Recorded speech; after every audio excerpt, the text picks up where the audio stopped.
今日咧點解會拍呢條片咧？咁係因為咧今朝咧發生咗一件大事啊，咁樣。咁啊，其實都唔算咩大事嘅，係比較濕滯啲嘅事情啦，咁樣。咁就話說咧，今朝咧大約6點鐘到咧，咁啊瞓下一覺咧，突然間就聽到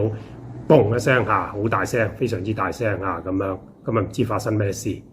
咁啊，但係其實都估到少少嘅啦嚇，咁樣。咁於是乎咧喺上高咧就周圍望下啦，咁啊〜冇嘢發生啦嚇，咁樣，咁於是乎咧就落樓下1樓啦嚇，咁樣，咁咧就發現咗咧就書房咧上高嘅天花一半咧就跌咗落嚟嚇，咁樣，咁啊成塊跌咗落嚟嚇，咁樣，咁我哋過去睇睇下。大家見到啦嚇，一半嘅天花咧就冧咗落嚟嘅嚇，咁樣，咁點解咧？就係其實咧係樓上漏水，咁就本來咧就已經揾咗師傅咧整咗幾次㗎啦。咁啊最初師傅咧就話樓上嗰個浴室咧地台滲水嚇，咁啊於是乎整啦，咁啊整完之後咧都係唔得，咁就跟住就話個樓上嘅廁所地台滲水啦，咁啊整埋佢啦，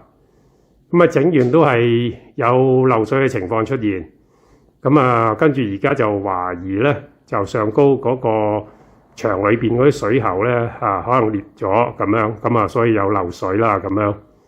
咁就本來咧就師傅咧2日後咧嚟緊咧就會過嚟睇噶，過嚟整噶啦。咁啊點知都頂唔順。咁我呢排咧都覺得會冧落嚟嘅，我感覺直覺下咁樣。咁就冇諗到咁啊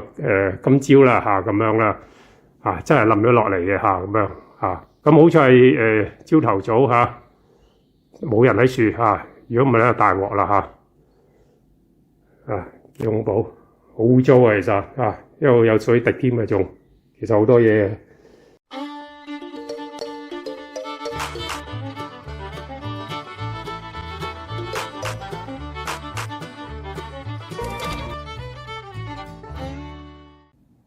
今日咧就事發嘅第2日啦咁其實都唔係咩大件事咁樣，不過咧就需要清理處理咧就麻煩啲咁解啫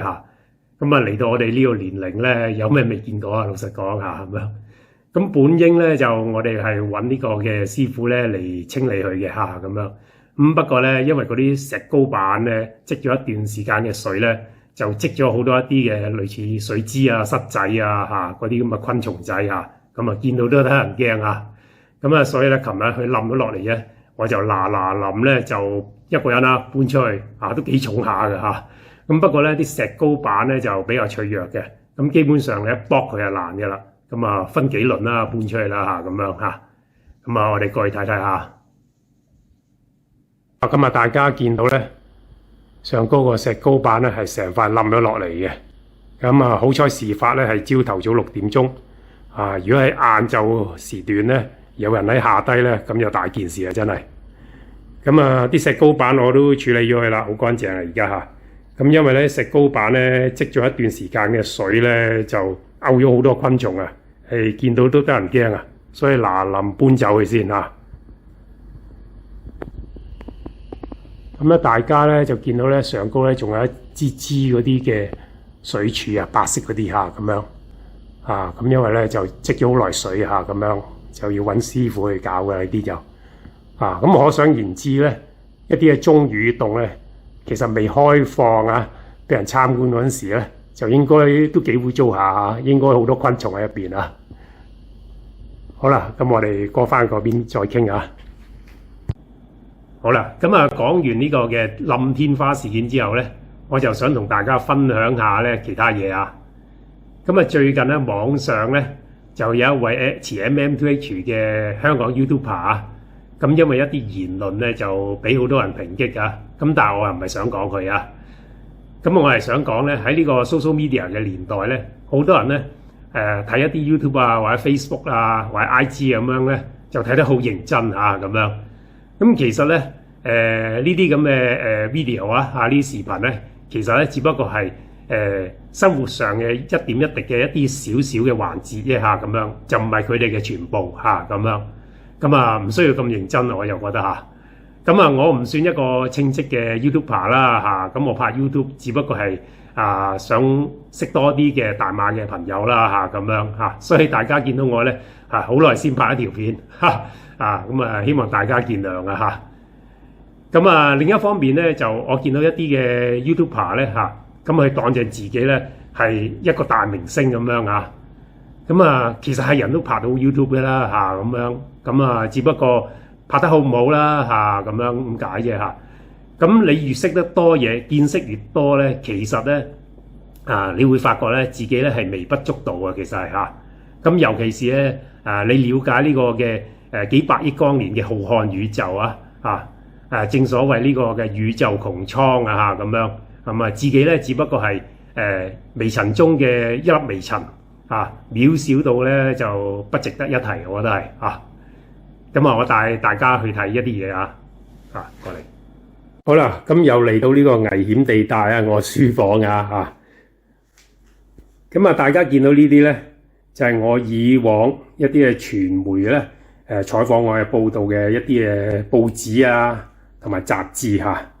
咁呢度仲有成沓都係噶啦好多咁呢度呢啲雜誌啦，有一本便利Don't Touch 等等等等好多咁仲有好多嘅，其實就咁除咗雜誌同報紙之外咧，亦都有好多電視台咧採訪過我啦咁包括咗呢個嘅美國地理頻道啦國家地理頻道啦無線 TVB 啦亞洲電視啦明珠台啦呢個嘅香港寬頻網上電視等等